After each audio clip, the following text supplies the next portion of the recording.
Mm-hmm. I want to be a musician, but kind of getting taught any. Well, I think all the instruments are a little bit hard when you take practice, just like the dances. And so you have to be patient with yourself and do it over and over and over and give yourself a chance to get some memory into your hands to help you do better with it. You know how you get memory in your dance in your legs?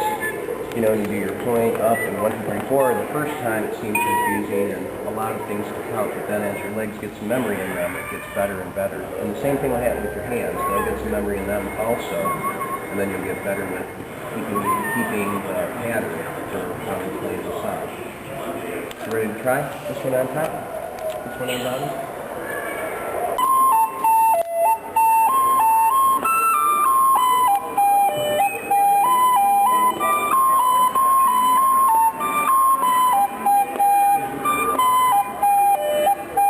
Which is just exactly how it's written, or I can put a little bit of change into it.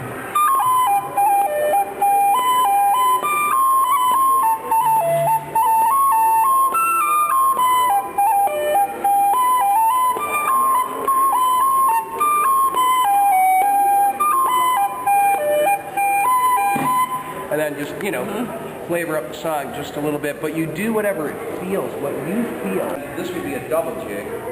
A double jig is all 8 notes, 6 8 notes per bar. A single jig is quarter note, 8 note patterns, quarter note, 8 note, quarter note, 8 note, or the Irish call it quaver. So, landing this ball is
playing Irish music, find a session that's near you or that you can attend to at least on, you know, an occasional basis to get the feel and the flavor of how the music is.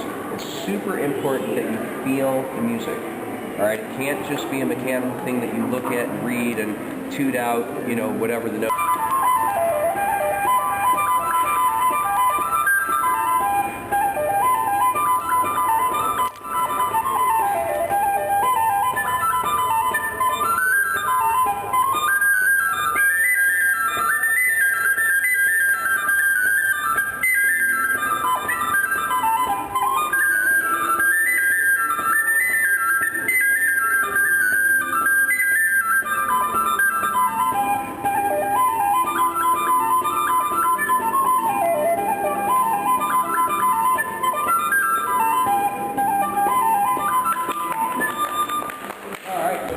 What brand of whistle is that? This is by a company called the Abel Flute Company.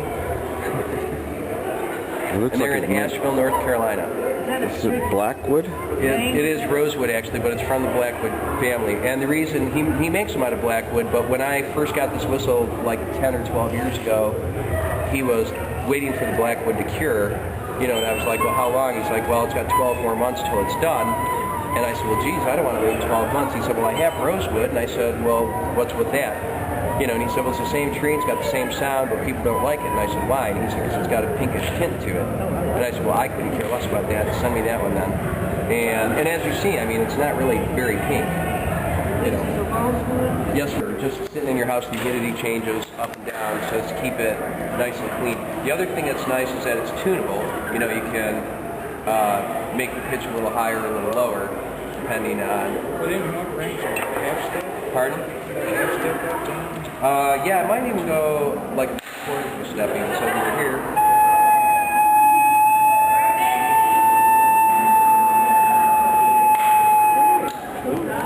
What are those run? Well, I got this about 10 or 12 years ago, and it was $300 at that time. 300.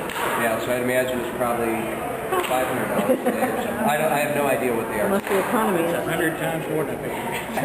It is, that's true. And I wouldn't recommend getting an instrument like this unless you're seriously going to play. Now, I play all the time. I'm a dancer as well, and so I play a lot for class, and I play in shows and things like that. So for me personally, it's a worthwhile investment because it's something that I'm doing all the time.